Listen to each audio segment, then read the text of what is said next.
escucha, ¿no? Correcto, muy bien. En el caso, Sí se escucha. acá con el audio, ya, vamos a empezar rápidamente, ya con el tema, no se va a poder ver la cámara, pero sí, lo importante es que se me escuche. Chicos, ¿se ve lo visualizado, lo que he compartido, se logra ver, por favor? Sí, profesor. Sí, perfecto, muy bien. Vamos a empezar con las garantías constitucionales, ¿ya? Con las garantías vamos a empezar, muchachos. Al hablar de garantías, las garantías son procesos, ¿ya? Las garantías son mecanismos que precisamente vamos a partir de la norma jurídica. La norma jurídica cumple una característica que es heteronomía, ¿ya? Esta heteronomía significa que es impuesta por un tercero. Y ese tercero es el Estado, ¿ya? Pero el Estado, por el hecho de que el Estado sea quien elabora las normas, no significa que esté exenta de error, ¿ya? Sino que muchas veces una norma, un funcionario, una institución, ¿no? Puede vulnerar nuestros derechos, ¿ya? Amenaza nuestros derechos. Y precisamente cuando eso sucede, nosotros tenemos que recurrir a garantías constitucionales, ¿ya? Las garantías. ¿Dónde encontramos las garantías constitucionales? Lo encontramos en el artículo 200, título 5 de la Constitución, ¿ya? Ahí vamos a encontrar las garantías constitucionales. Ahora, la garantía que son de y también popular. Ya es la que precisamente vamos a ver el día de hoy. En sociedades democráticas, el Estado es la primera institución y garantizar los derechos humanos, ¿ya? Protección de los derechos y las precisamente aquí, artículo 200, ¿no? Lo había mencionado ya, ¿no? Artículo 200, título 5 de la Constitución. Y como cultura general dice, según el doctor, considera que en un sentido estricto las garantías son los medios de protección de los derechos humanos, ¿ya? Medios de protección de estos derechos, en este caso a poner en movimiento el órgano jurisdiccional, ¿ya? Eso es lo que nos dice según el doctor Raúl Ferrer. Muy bien, muchachos, a ver, ahora vamos a ver las garantías que precisamente pueden venir en el examen de admisión, ¿ya? Acá está, garantías constitucionales, ¿ya? Estas garantías, muchachos, tenemos el habeas corpus. ¿Cuándo procede un habeas corpus, por ejemplo, no? El habeas corpus, chicos, procede cuando se ve vulnerado, cuando se ve atentado a nuestra libertad individual, ¿ya? Cuando se ve atentado a ello, entonces presentamos habeas corpus, como por ejemplo, dice aquí, ante el hecho u omisión por parte de cualquier autoridad, funcionario o persona que vulnere o amenace la libertad individual, ¿ya? Ese es el concepto de habeas corpus. Como por ejemplo, cuando nos van a hacer una detención injustificada y por encima del estipulado, ¿no? Entonces ahí inmediatamente nosotros vamos a tener que presentar un habeas corpus. Cuando nos retienen el DNI también, ¿no? Por mucho tiempo también, el documento nacional de identidad, ¿no?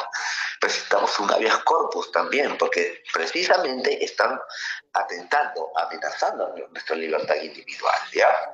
¿Cuándo podemos presentar otro habeas corpus también? A ver, cuando nos hacen un destierro, ¿no? Un exilio, y no hay sentencia firme para ello, sin embargo, ¿no? Nos hacen ese exilio, entonces presentamos un habeas corpus porque están vulnerando nuestra libertad individual. Si yo estoy caminando por la calle y me impiden el libre tránsito, me voy de paseo con la familia, me voy a la playa y los residentes que viven en la cercanía de la playa me dicen que no puedo caminar por ahí, ¿no? Porque esto es privado. Recuerda que las playas son de uso público, ¿no? Entonces, ante esa situación presentamos un habeas corpus. Pero ¿cómo la presento? Si yo estoy ahí o de repente estoy detenido, ¿no? Puede ser un familiar o también un abogado lo puede presentar, ¿ya? La pregunta, muchachos, ¿dónde presentamos el habeas corpus? El habeas corpus la vamos a presentar en el juez penal. Ya en el juez penal presentamos el habeas corpus. Muy bien, vamos a la siguiente. Dice aquí acción de amparo. Antes de acción de amparo vamos a hablar de habeas data, ¿ya? Porque justamente posterior a ello, ¿no? Por un tema de orden, vamos a hablar de amparo. A ver, habeas data. El habeas data procede contra el hecho u omisión de parte de cualquier autoridad, funcionario, que vulnere o amenaza los derechos a qué tipo. Uno, cuando es una información pública, entonces nosotros tenemos todo el derecho de acceder a ella, ¿ya? Cuando es una información pública. Dice, y a la información requerida y recibida de cualquier entidad pública, exceptuándose las informaciones que afectan la intimidad personal y las que expresamente se excluyan por ley o por razones de seguridad nacional. A ver, ¿qué tal si yo quiero pedir una información sobre los fallecidos de cáncer, ¿no? Yo estoy haciendo de repente un trabajo monográfico en la universidad o en la maestría, ¿no? Estoy haciendo mi tesis y necesito pues la data, ¿no? Toda esa estadística de los fallecidos por COVID, de fallecidos por cáncer, etcétera. ¿Tú crees que me lo van a dar, sí o no? ¿Qué opinas? ¿Me dan o no me dan esa información? Sí, Claro que nos van a dar, ¿no es cierto? Porque es una información pública, claro que sí. Pero eso sí, lo que no nos van a dar son nombres y apellidos. Solamente nos van a dar códigos, ¿no? ¿Por qué? Porque la Vía Data, así es como acceso a la información, a su vez también es protección de la información, ¿ya? Dice aquí, por ejemplo, ¿no? Exceptuándose se excluyan por ley o por razones de seguridad nacional. O sea, si es un tema de seguridad nacional que solo le compete al Estado, entonces esa información tampoco sale, ¿no? Es una información pública. Pues no, en este caso es tanto para acceder como para protegerla, ¿ya? Una información que vulneran nuestra intimidad personal, ¿no?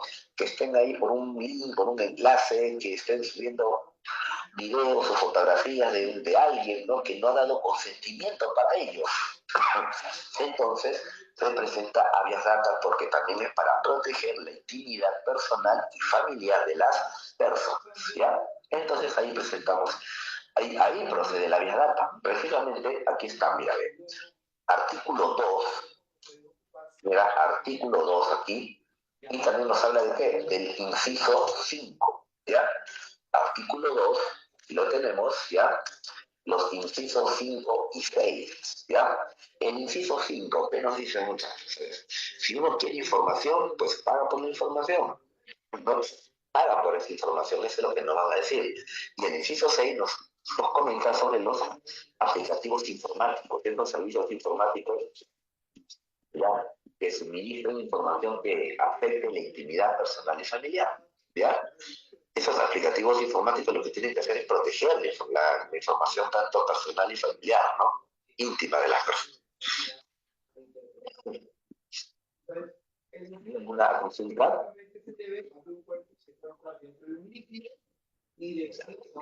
Ahora bien, acción de amparo, ¿ya? Cuando hablamos de acción de amparo, por ejemplo, la acción de amparo, muchachos, va a tutelar, o sea, va a proteger todo derecho fundamental de la persona, ¿ya? Todo derecho fundamental que están protegidos por la Constitución, salvo lo que es habeas corpus y habeas data, ¿ya? ¿Por qué? Porque tanto el corpus y el data ya, obviamente, ya tienen su mecanismo de protección, ¿no? Todos los demás derechos fundamentales consentidos en la Constitución, todo ello es habeas data, ¿ya?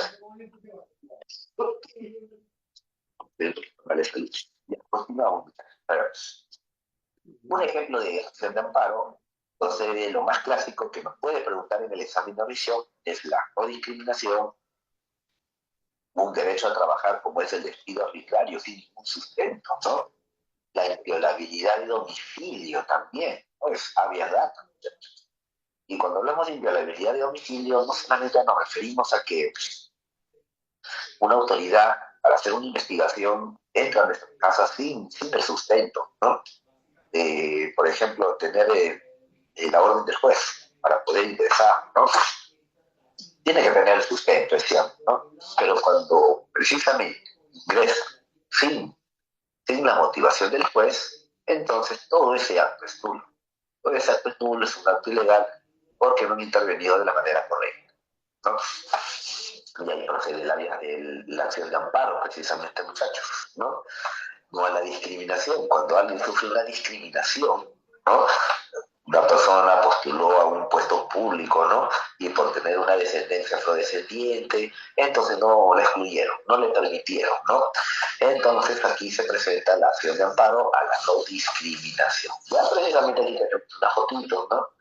De las señoras de las Holandinas, se ve, ¿no? Están ahí con su foto de la persona Jacinta, ¿no? Es porque a la no discriminación, ¿no, muchachos? ¿No? Precisamente una acción de amparo, ¿ya? Una acción de inconstitucionalidad. ¿Cuándo procede la acción de inconstitucionalidad, chicos?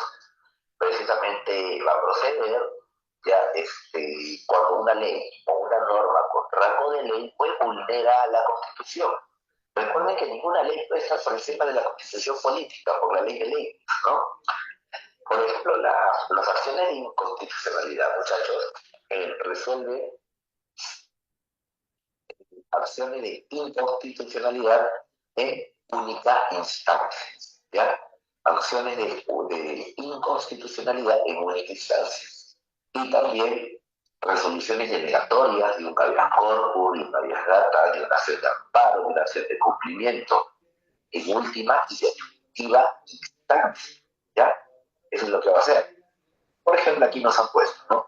Contra las normas que tienen rango de ley, leyes, decretos legislativos, decretos de urgencia, tratados, reglamentos del Congreso, normas regionales, ordenanzas municipales que contravengan la Constitución, ¿no?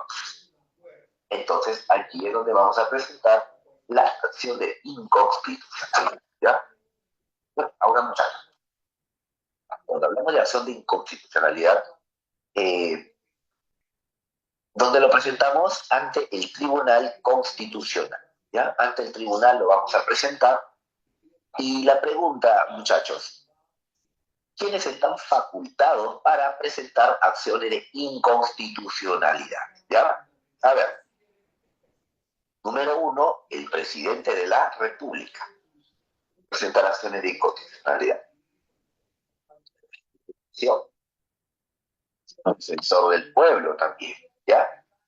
El 25% del Congreso. Los gobernadores regionales tienen capacidad también de presentar acciones de inconstitucionalidad, siempre y cuando haya un acuerdo de todos sus consejeros regionales, ¿no? Y también los alcaldes también están en capacidad de presentar siempre y cuando haya un acuerdo de su consejo municipal también, ¿no? Entonces, todos estos personajes que acabo de mencionar pueden presentar acciones de inconstitucionalidad, ¿ya? Te lo repito, presidente, fiscal de la Nación, defensor del pueblo, 25% del Congreso, gobernadores regionales y alcaldes, ¿ya? ¿Dónde lo presentamos? Ya sabemos, en este caso en el Tribunal Constitucional, ¿ya? El tribunal es el máximo órgano del control de la Constitución, es el intérprete de la Constitución, ¿ya? Una acción popular. ¿Dónde lo presentamos, muchachos, la acción popular? La acción popular lo vamos a presentar, a ver, ¿cuándo procede en primer lugar? Una acción popular procede contra aquellos reglamentos internos que vulneran la Constitución, ¿no? Contra aquellos reglamentos administrativos que vulneran la Constitución. A ver, un reglamento interno. Creo que San Marcos tenga un reglamento donde pues vulnere la libertad de expresión, que vulnere el libre tránsito, o que de repente tu universidad, en la que vas a ingresar muy pronto, dentro de su reglamento interno diga que acá no se puede practicar la huelga, ¿no? Recuerda que un reglamento interno no puede estar por encima de una ley de leyes como la Constitución. Entonces, cuando eso procede, presentamos una acción popular, ¿ya? Una acción popular. O una ordenanza municipal no puede estar por encima de una ley o una norma con rango de ley, ¿no? Por ejemplo, una ordenanza municipal que vulnere, en este caso, el derecho a trabajar a los extranjeros, ¿no? Una, una ordenanza municipal no puede estar por encima de una ley de trabajo, ¿no? Entonces, allí es cuando procede una acción popular. Ahora, ¿qué sucede cuando una ordenanza municipal vulnera la Constitución, no una ley o norma con rango de ley? Cuando vulnera la Constitución, entonces presentamos una acción de inconstitucionalidad. Ya, mucho cuidado, ¿ah? con las ordenanzas o con las normas regionales, ¿ya? La pregunta, ¿dónde lo presentamos la acción popular, muchachos? ¿Ante qué institución? Ante la Corte Superior. Ya ante la Corte Superior vamos a presentar acción popular. Y por último, la acción de cumplimiento. ¿Qué significa la acción de cumplimiento? Muchachos, procede contra todos estos funcionarios conocidos como renuentes, rebeldes, que no acatan la normativa vigente. A pesar de que tienen la norma, no la acatan simplemente, ¿no? Entonces, aquí es donde procede la acción de cumplimiento. ¿Qué dice aquí? Contra cualquier autoridad o funcionario renuente a la palabrita, siempre lo vas a encontrar por esa característica renuente, ¿ya? Renuente a acatar una norma legal o acto administrativo sin perjuicio de la responsabilidad de ley, dice, ¿no? Entonces, cuando este funcionario público, ¿no?, quiere acatarla, se presenta una acción de cumplimiento. La pregunta, chicos, ¿dónde la presentamos? En el juez civil. Vamos a presentar la acción de cumplimiento. ¿Hay alguna duda, consulta, pregunta? Disculpe, profesor, dijo juez civil, ¿verdad? Sí, juez civil. Ok, gracias. Muy bien. Profesor, profesor, profesor, ¿No? ¿me escucha, profesor?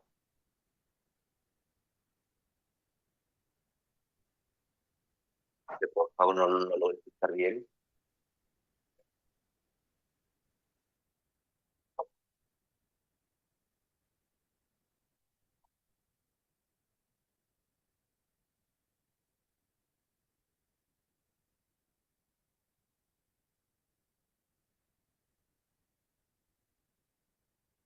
No, cualquier cosa normal, con toda confianza interviene. ¿Ya?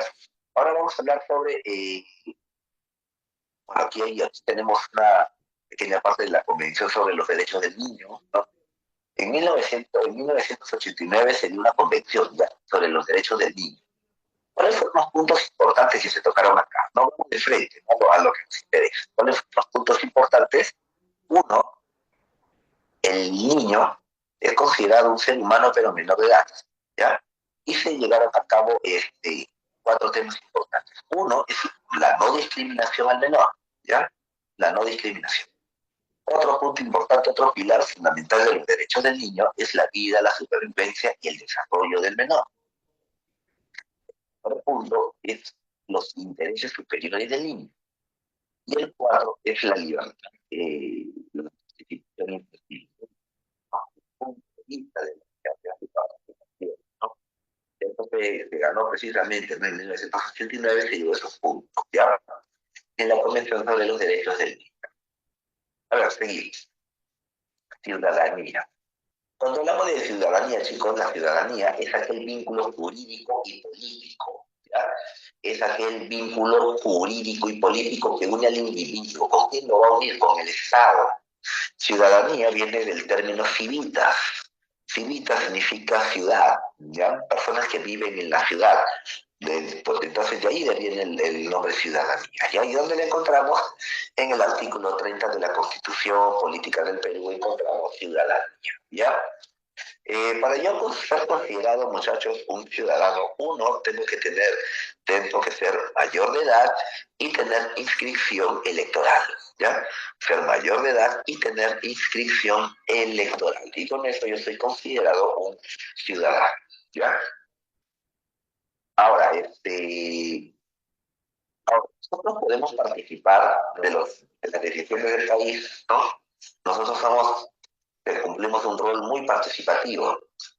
Y para ello hay mecanismos de participación, pero no solo de participar, sino de también fiscalizar a nuestras autoridades, supervisarlos, ¿no? Y a eso se le llama un mecanismo de control ciudadano, ¿ya? Ponemos por aquí, por ejemplo, dice la ciudadanía implica un compromiso frente a la sociedad, los ciudadanos tienen la capacidad política para intervenir en los asuntos públicos, etcétera, ¿ya? Hay formas, muchachos, de que se puede perder la ciudadanía, ¿ya? Son tres formas. Uno, por resolución, se puede suspender la ciudadanía, perdón, ya se puede suspender, pero nunca eliminarse, porque los derechos no se eliminan, pero sí quedan suspendidos, ¿ya? Por ejemplo, por resolución judicial de interdicción, ¿ya?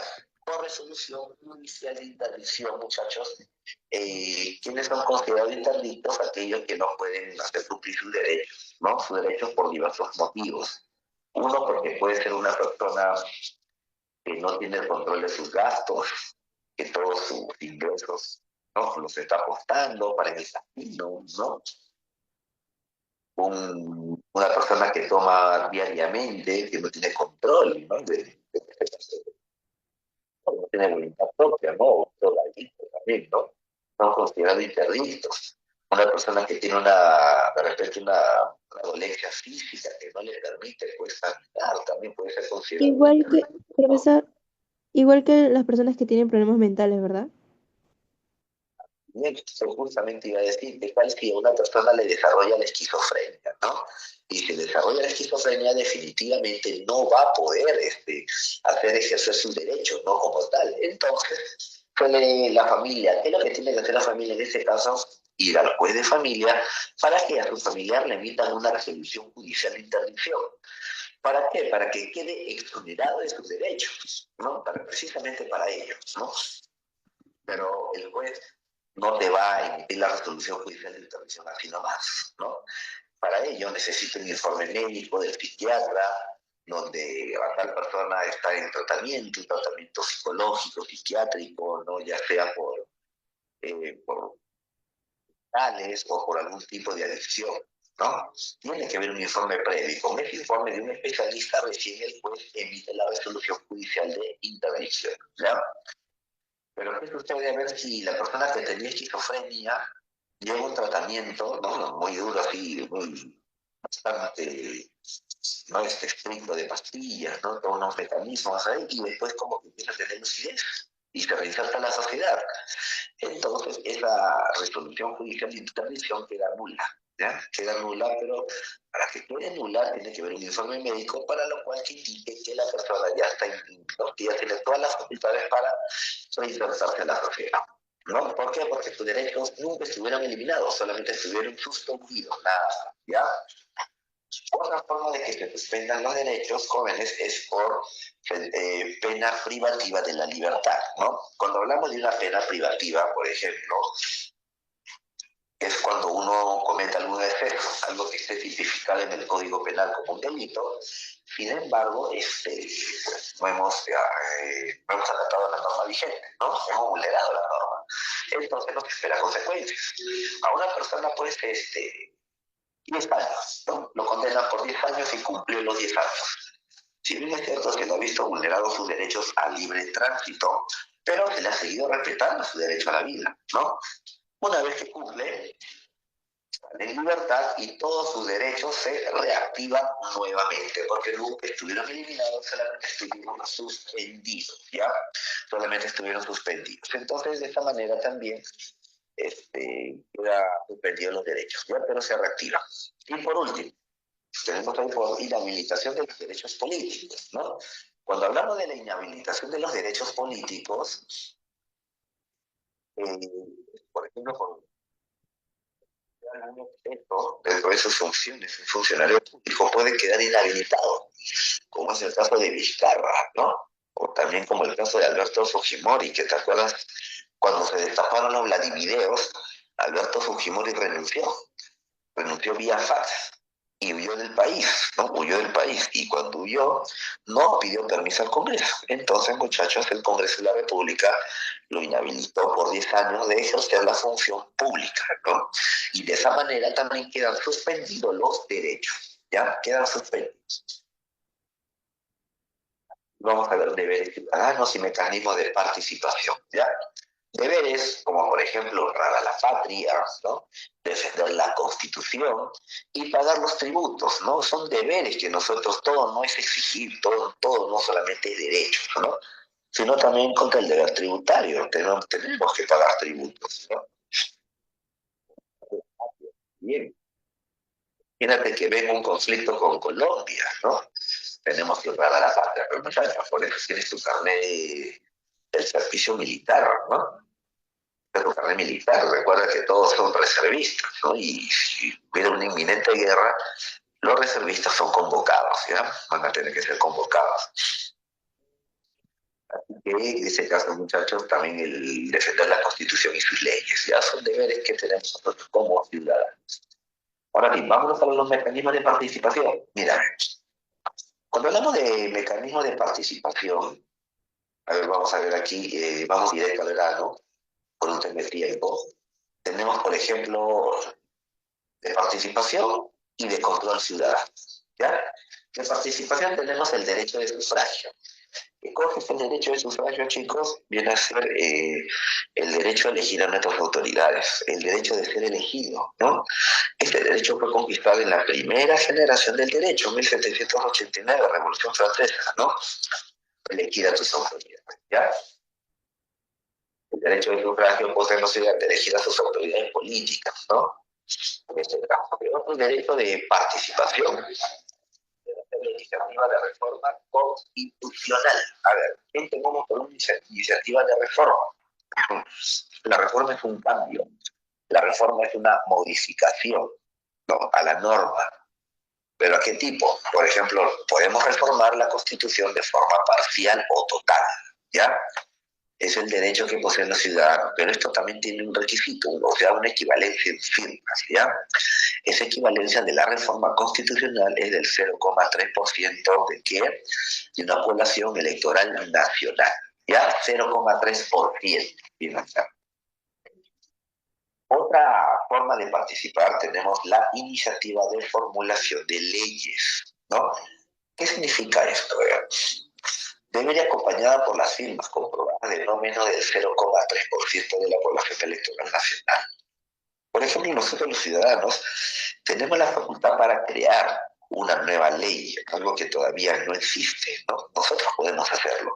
En la anterior, en la reforma, la ley ya existía, pero la estaban modificando. En cambio, en la iniciativa de formulación de leyes, la ley todavía no existe. Nosotros la estamos creando, ¿no?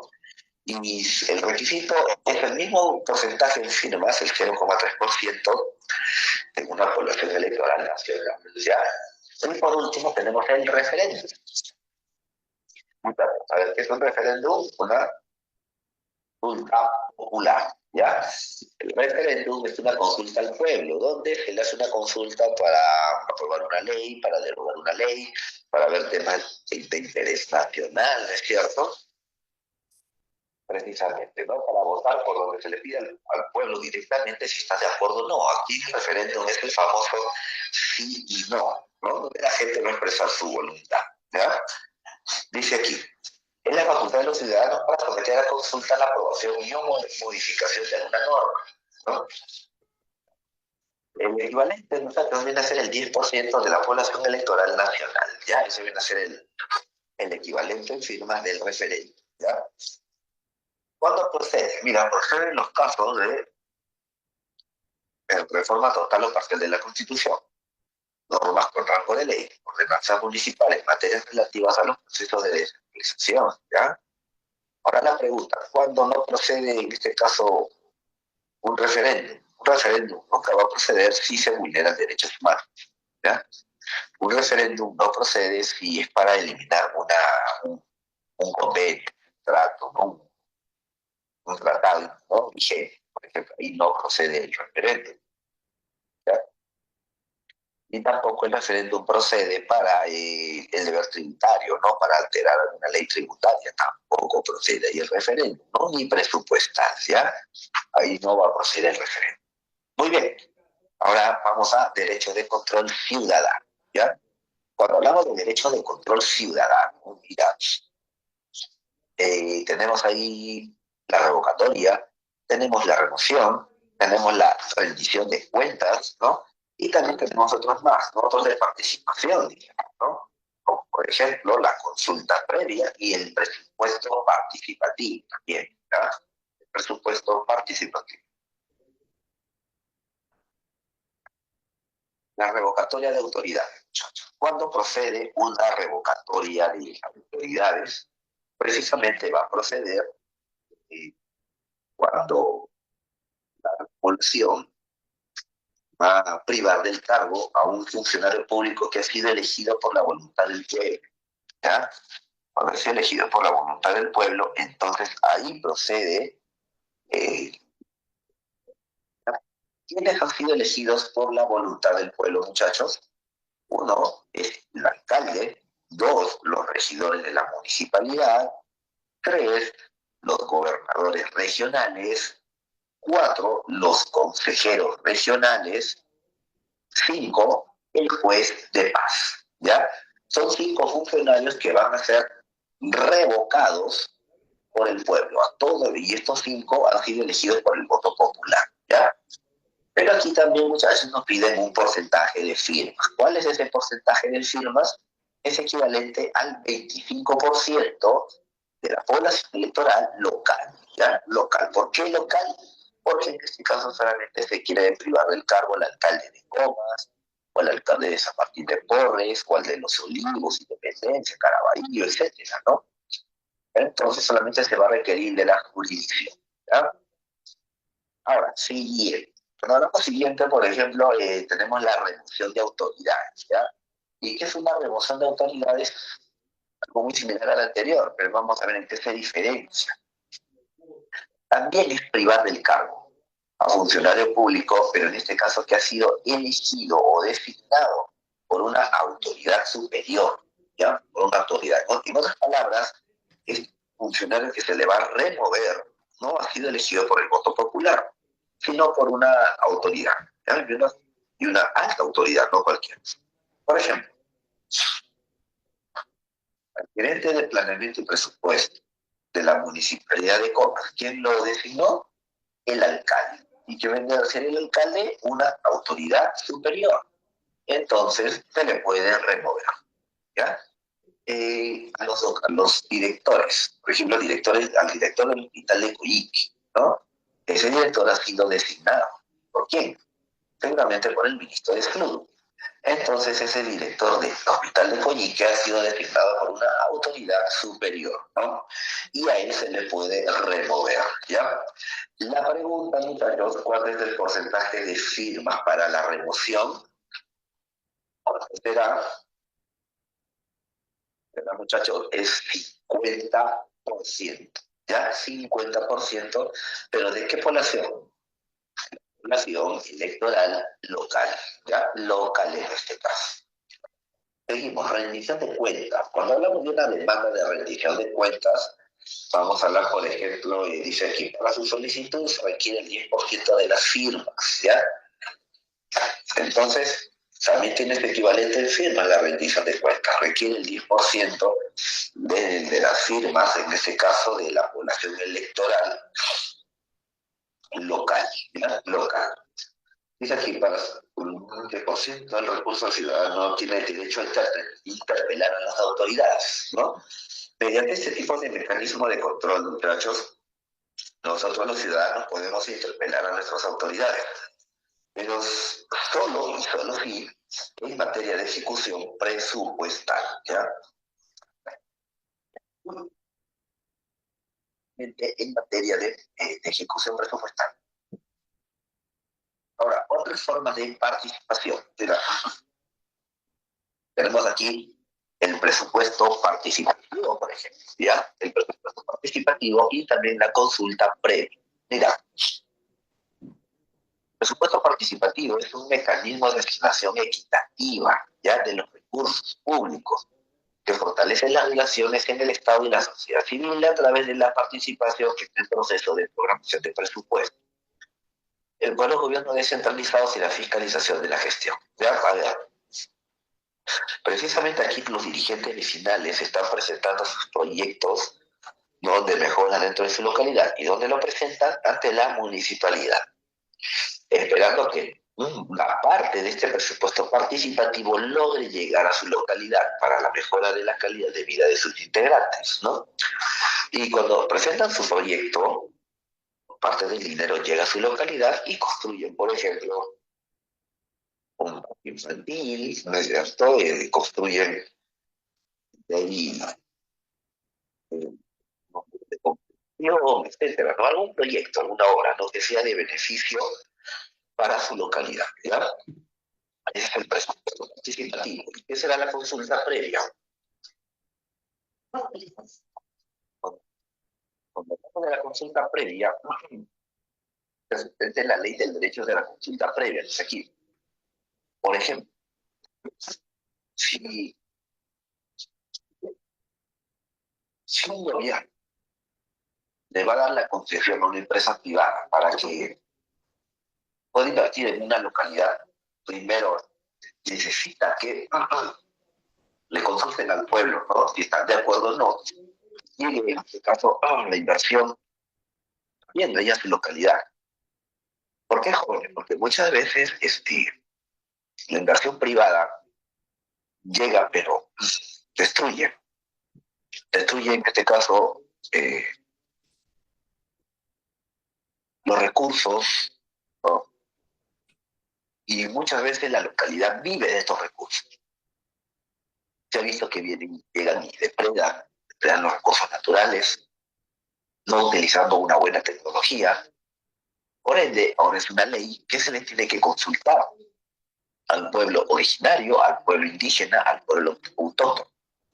Si están de acuerdo o no sobre la consulta, sobre que llegue a su localidad una inversión, ¿no? Y precisamente cuando el pueblo no está de acuerdo, ¿qué hace el Estado? Envía a un conciliador, ¿no? A un especialista en problemas, ¿no?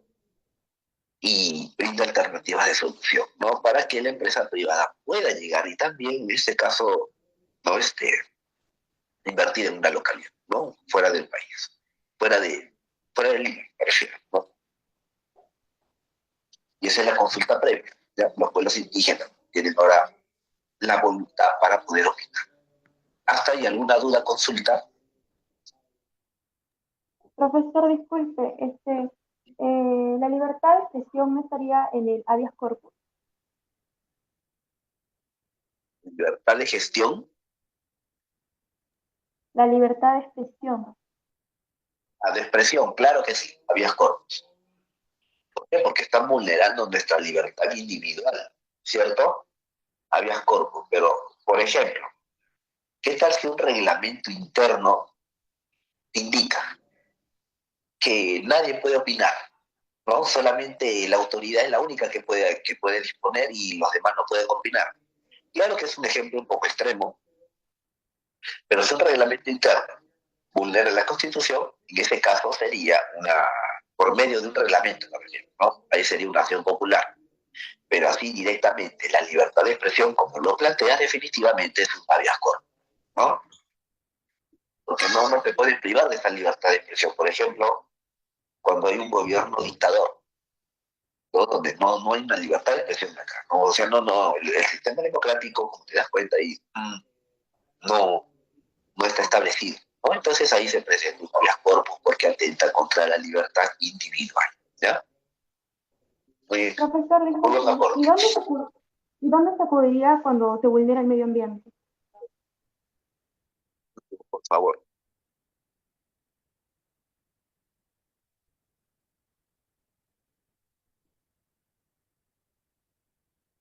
Si podrías, de nuevo, por favor, no le escuché bien. Sí, profesor, le preguntaba que a dónde se podría acudir para proteger el medio ambiente cuando se vulnera. ¿A dónde recurriríamos para presentar en este caso el habeas corpus, te refieres? Para proteger el medio ambiente cuando este se vulnera. Para el medio ambiente.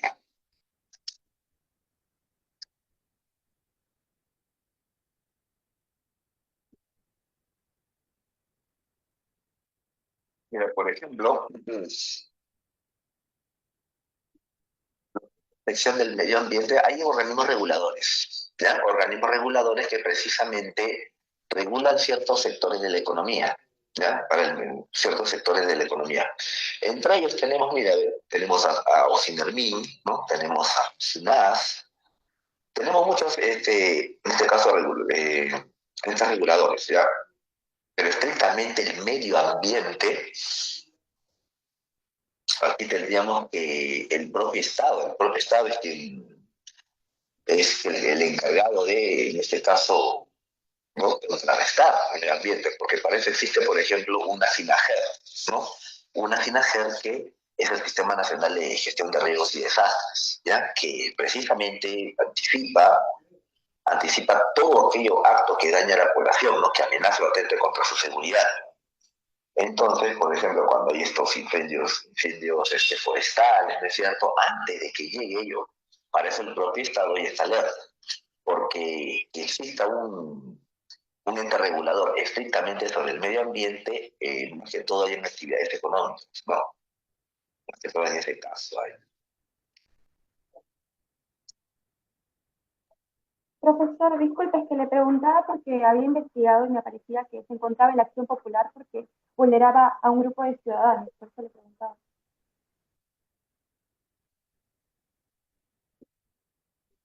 Como estamos ahorita el audio está por una llamada, entonces no, se escucha un poco entrecortado. Si le escribes, por favor, de repente le escribes, man, y para poder resolverlo. Ya lo escribí, profesor.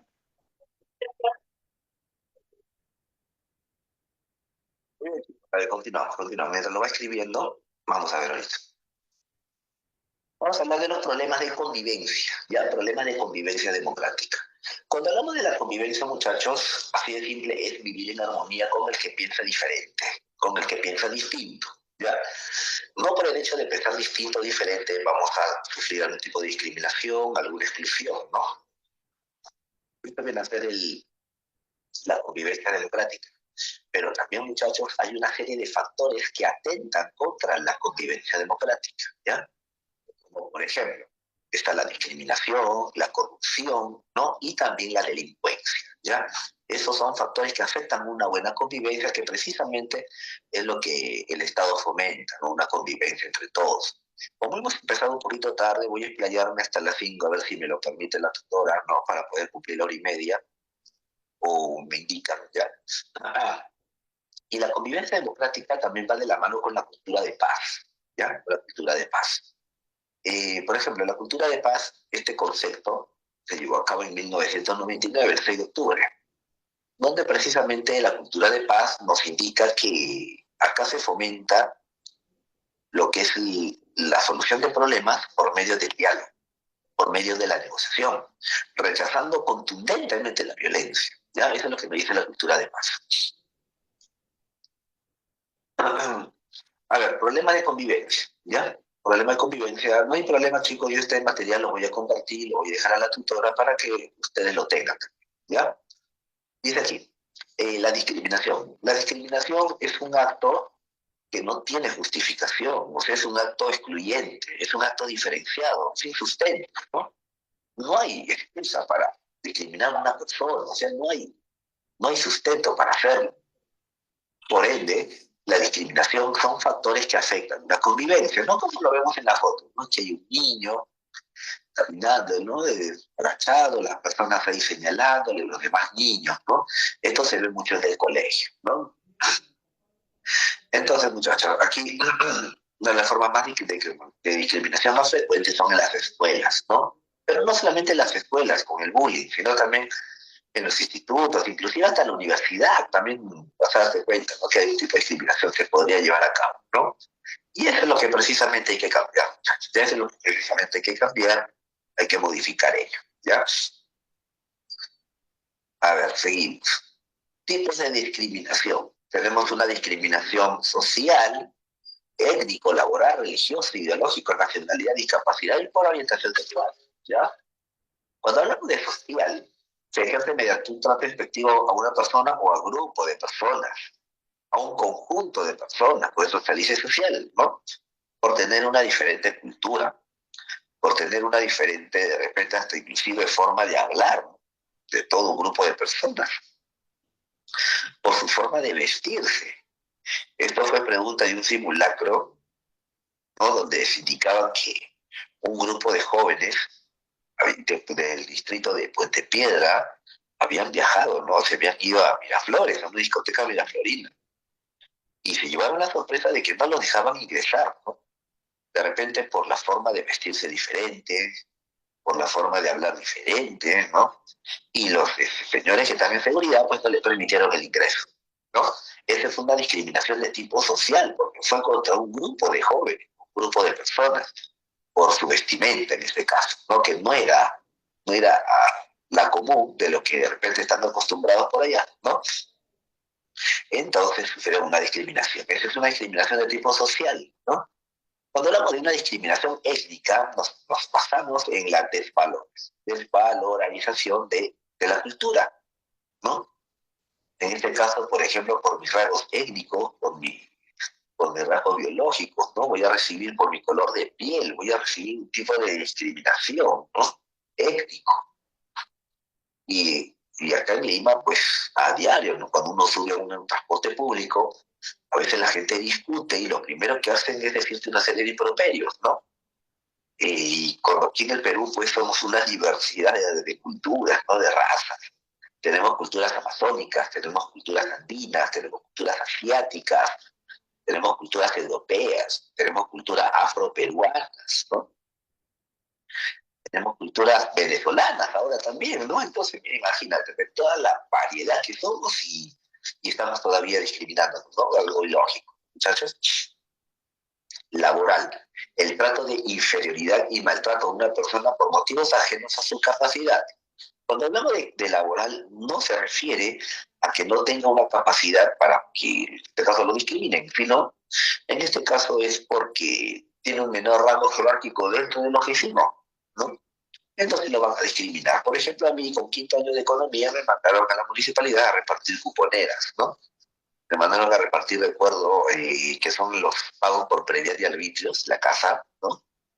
Y me mandaron pues, a repartir los primeros días, ¿no? Yo pensé que me iban a mandar un área como presupuesto, ¿no? Para ver partidas presupuestales, o como economista que ya estaba en quinto año de economía, ¿no? Y me mandaron a repartir. Como derecho de piso, me dijeron todavía. Claro que eso no procedía, ¿no? Pero en este caso hay ese tipo de discriminación, ¿no? Esa discriminación, no por la capacidad, sino porque era en ese tiempo yo un practicante, ¿no? Por ende. Las mujeres también han tenido esa discriminación por mucho tiempo, ¿no? Han tenido esa discriminación. ¿Por qué? Porque una mujer haciendo las mismas funciones en oficina que un varón, sin embargo, ganaba mucho menos, ¿no? Por ende, pero eso ya cambió, muchachos, ¿no? Porque ahora la cuota de género nos dice que la cuota es tanto equivalente para varones como mujeres, ¿no? 50% cada uno. ¿Ya?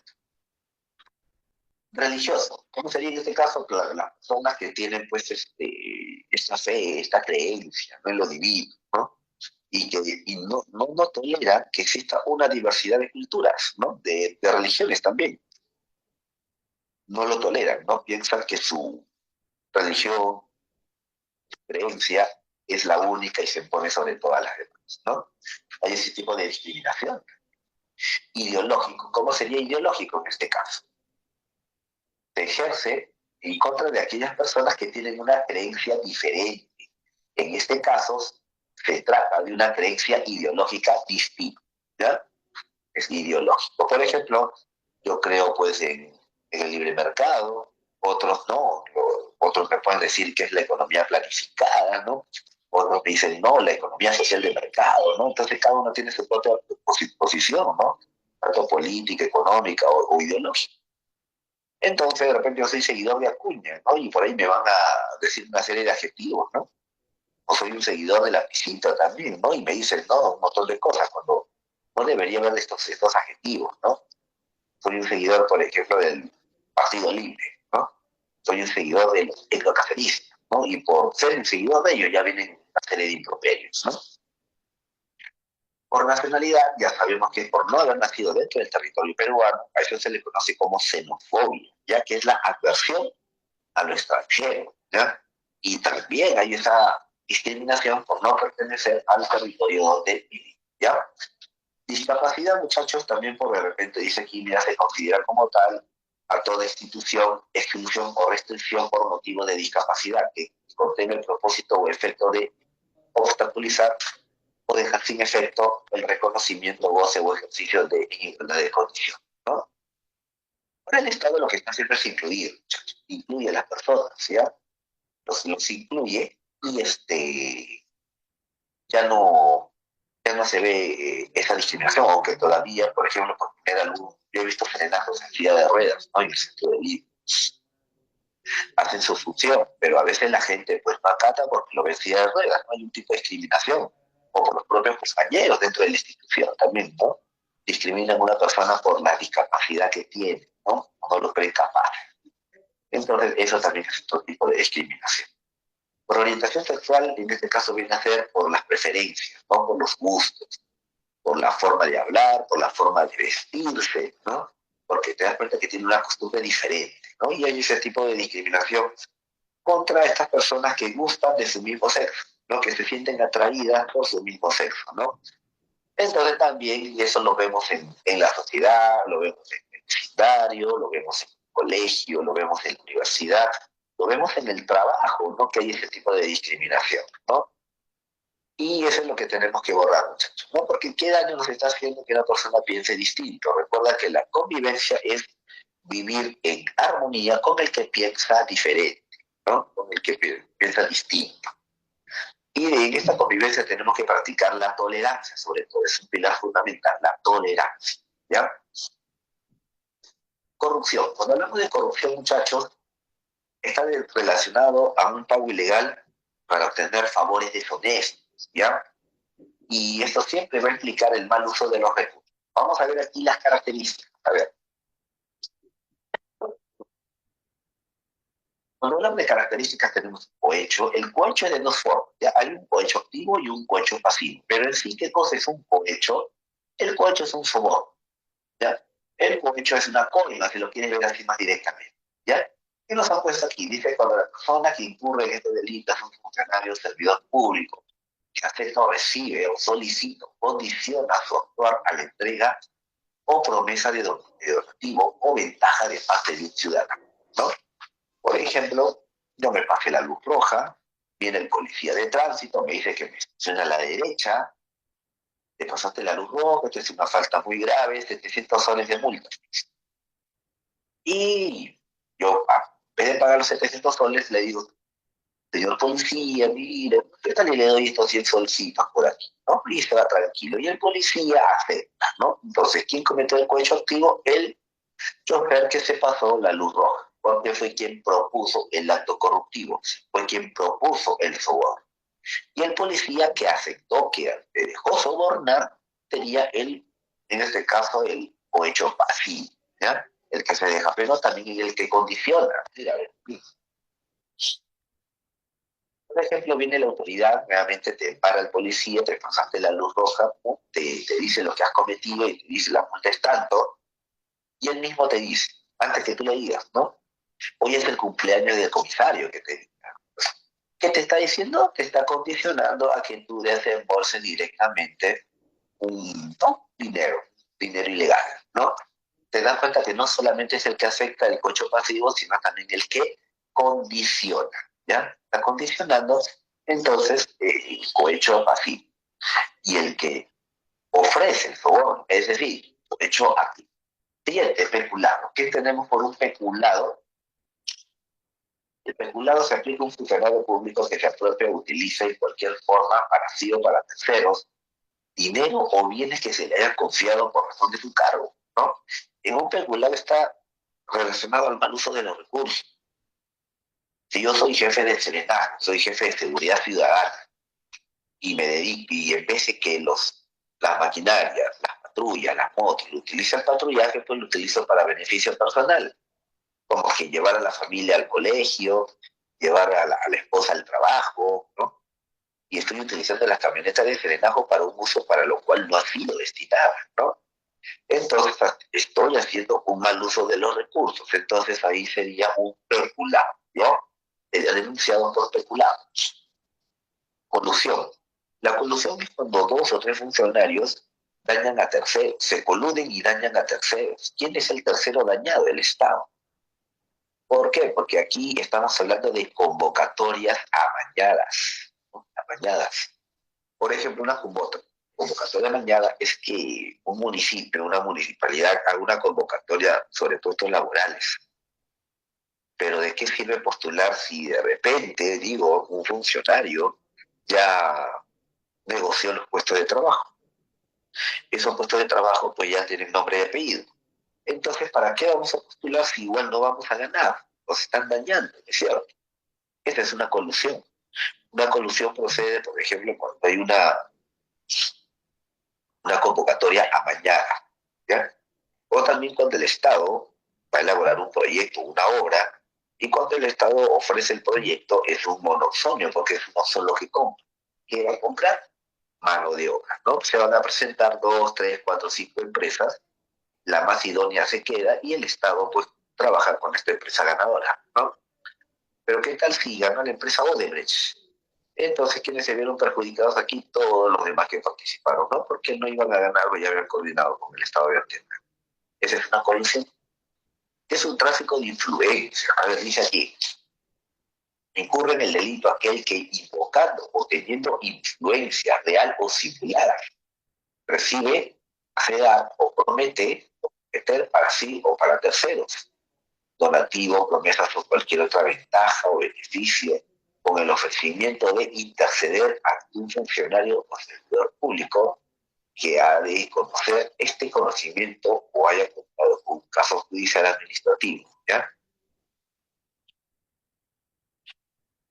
Mira, directo, miren, ¿no? Es teniendo las influencias reales o simuladas, ¿no?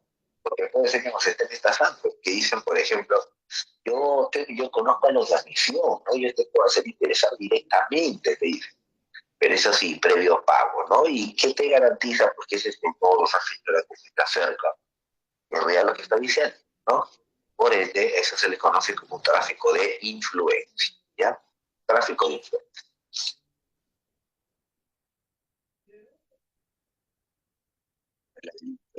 La delincuencia, muchachos, son actos ilegales tipificados en el Código Penal como delito, ¿ya? Es toda infracción a la normativa actual, a la normativa vigente, al marco normativo vigente, es toda acción, toda vulneración, ¿ya? Tipo de delincuencia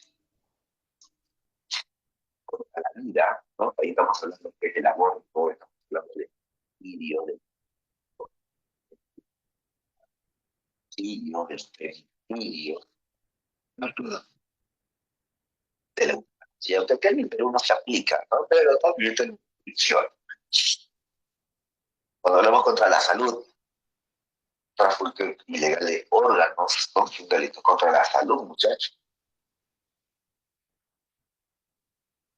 También en este caso viene a ser de Caliwarma cuando vi la noticia, ¿no? Que muchos niños se vieron afectados acá contra su salud, porque en vez de carne de res, están dando carne de caballo, están dando otro tipo de carne, ¿no? Ese es un delito contra la salud. O también un delito de la salud procede cuando hay una negligencia médica, bien, ¿no? Ese es un delito contra la salud. He visto casos de que un médico amputó una pierna, ¿no? A un enfermo y le amputó la pierna equivocada. Debió amputarle la izquierda porque era un enfermo diabético y le amputó la derecha, que estaba totalmente sana, ¿no? Increíble, ¿no? Lo que puede suceder. Entonces, eso también es una negligencia. ¿Ya? Contra la libertad, detenciones injustificadas, secuestros, ¿no? Están vulnerando tu libertad individual, ¿ya? En este caso, secuestros. O sea, en contra de sin tu consentimiento que tienen, ¿no? En este caso, eh, vulnerando tus derechos de libre tránsito, ¿no? Inviolabilidad de domicilio, allanamiento de morada, invasión de terrenos, inviolabilidad de domicilio, ¿no? Contra la integridad moral, tortura a los seres humanos, violación, abuso. Contra el patrimonio, dice aquí, hurto, extorsión, robos, estafas, apropiación ilícita. Contra el patrimonio es tus propiedades, que no tiene. ¿Ya? Contra la seguridad de velocidad excesiva, conducir bajo los efectos de tóxicos, ¿no? Hace poco se dio una negligencia aquí en el óvalo en el paradero 2 de Mayo, con su arte, en la entrada. se chocó un ajuste del Lanconero con el Metropolitano, ¿no? Y eso, ¿por qué, muchachos, se dio? Porque precisamente el chofer o la gente que sobrevivió y estuvo ahí, el chofer dice que decía que había problemas de Caquetá, ya tenía problemas en la búsqueda. Sin embargo, él continuó corriendo a velocidad y correteándose con su compañero, ¿no? Y eso al final se le vaciaron los frenos y no pudo hacer nada, ¿no? Donde fallecieron 3 personas ahí, incluido el chofer. Contra las relaciones familiares, matrimonios ilegales, adulterio, ¿no? Acción rápida, etcétera, ¿ya? Contra el deber tributario, ocultaron parcialmente los bienes, ingresos, su parcialidad, en este caso, ¿no? Contra el deber tributario, ¿ya? O pagar tributos. Contra la fe pública, muchachos, cuando hablamos contra la fe pública, es falsificación de documentos, ya, falsificación de documentos. Contra el honor, calumnia o injuria, ¿ya? Contra el patrimonio cultural, la depredación, explotación de los yacimientos arqueológicos, mecánicos, tráfico ilegal. Queda poco tiempo, ¿verdad? Vamos a ver los mecanismos de solución, ¿ya? Está la negociación, está la mediación, está la conciliación, ¿ya? Que son mecanismos de protección. Ahora, muchachos, vamos a ver. Precisamente, vamos a ver acá, ya, la negociación. ¿Qué cosa es la negociación? La negociación es cuando dos partes, ya, es cuando dos partes están en conflicto y solamente las partes logran superar sus diferencias, ya sin la intervención de ningún tercero.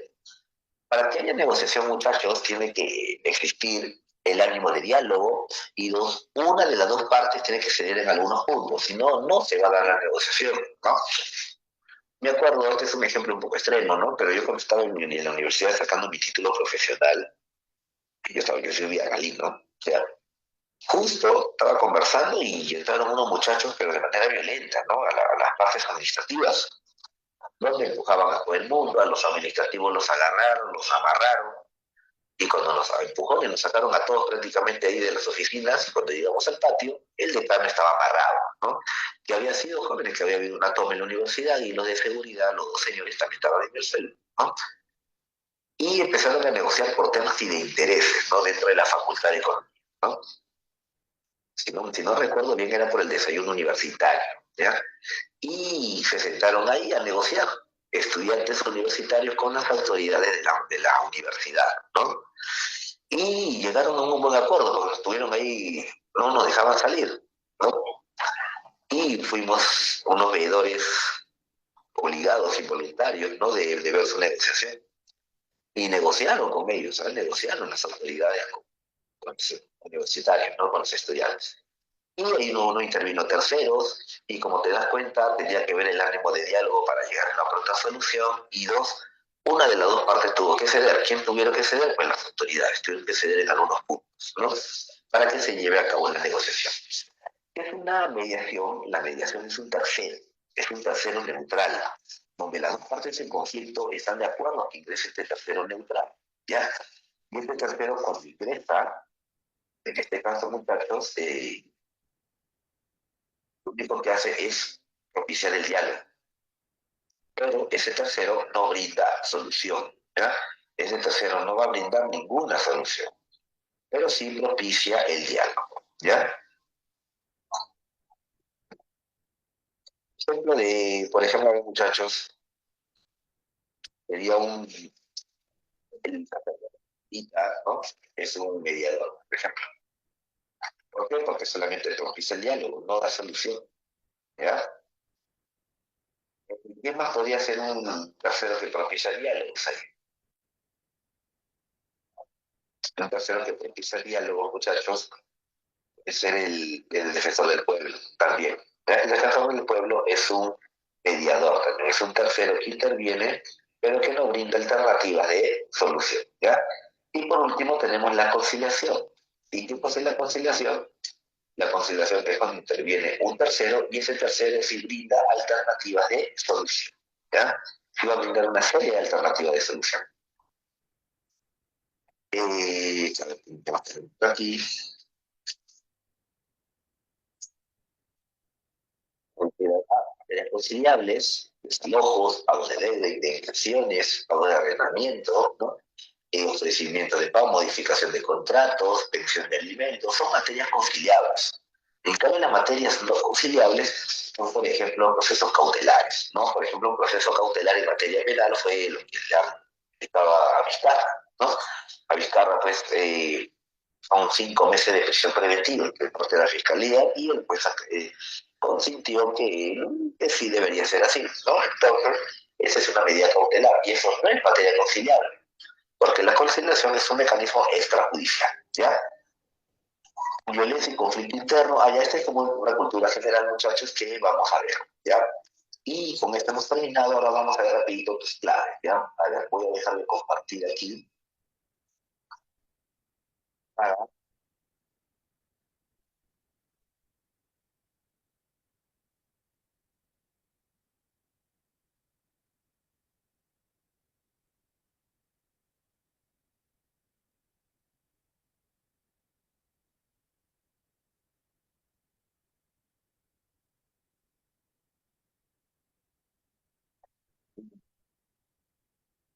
bien, perfecto.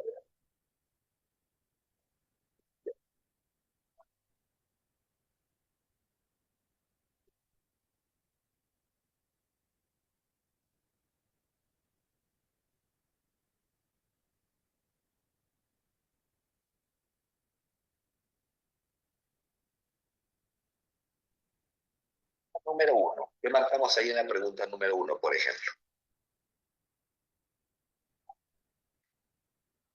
El punto número uno nos dice, a ver, vamos a leer, dice, derechos humanos, pero este estamos hablando de unidad, a ver, un momentito. ¿Se logra visualizarlo? Ya, sí. ¿Ya? Profesor, no se ve. Bueno, se ve el archivo. ¿Se ve el archivo? Sí, o por lo menos yo veo solamente el archivo, pero no veo el documento en grande. Ya. ¿Ustedes en su casa tienen el archivo para dictarle las claves? Ustedes manejan el material si quieren, ¿no?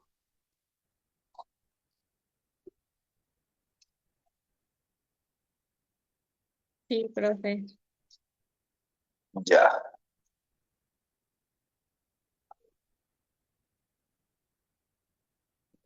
Voy a dictar el material, las claves de la unidad 2, ¿ya? Me voy a dictar. A ver, pregunta número uno. Todos a ver, chicos. Pregunta uno. Ya estamos ya en la hora, ya el profesor va a entrar seguramente. La abuelita de Coco es una de las más entusiasmadas de la familia, María sufragada. Ella menciona que sería 12ª vez, ¿no? Pero está obligada solamente hasta tener más de 70 años, ¿no? Porque a partir de los 70 ya es facultativo, ¿ya? Uno, D. Dos, ¿qué tipo de suspensión de derechos es la número dos? Es una inhabilitación de los derechos políticos. Dos, avión, ¿ya? Tres de los siguientes, a ver, uno, dedo, dos, avión. Tres de los siguientes casos nos hablan de la interdicción, ¿ya? Que Mario es un adulto con una enfermedad mental, Rafael es un alcohólico, nos dicen también que Rosa es una empresaria, pero debido a su adicción por las apuestas ha perdido más de la mitad de sus bienes. Determine verdad o falsedad sobre la interdicción. A ver, Rafael y Rosa pueden ser declarados interdictos por el Poder Judicial. Verdadero.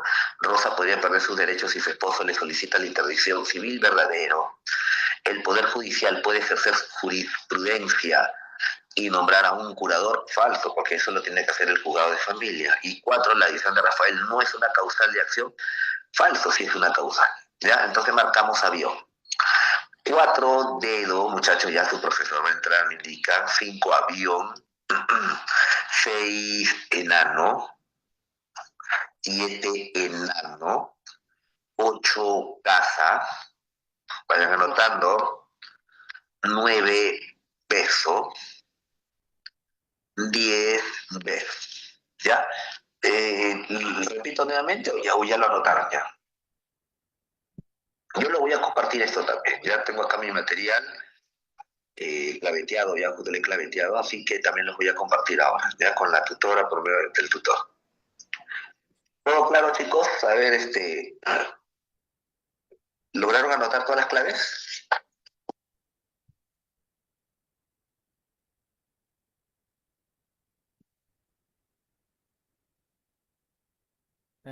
Profesor, ¿puede editar la clave de vuelta, por favor? Ya, correcto. Miren, nuevamente vamos a editar las claves, ¿ya? Dice aquí, a ver, la número uno, dedo, dos, avión, tres, avión, cuatro, dedo, cinco, avión, seis, enano, siete, enano, ocho, casa, nueve, beso y 10, beso, ¿ya? Igual yo lo voy a compartir ahorita esto, ¿ya? Igual lo voy a compartir. Muy bien, ya sacaron las claves. Perfecto, chicos. Muchas gracias por su atención y la disculpa del caso, está habiendo un problema de mi celular, ¿no? El audio, y eso demoró un poquito, ¿ya? Chicos, si no hay dudas, consultas, hemos culminado con la clase.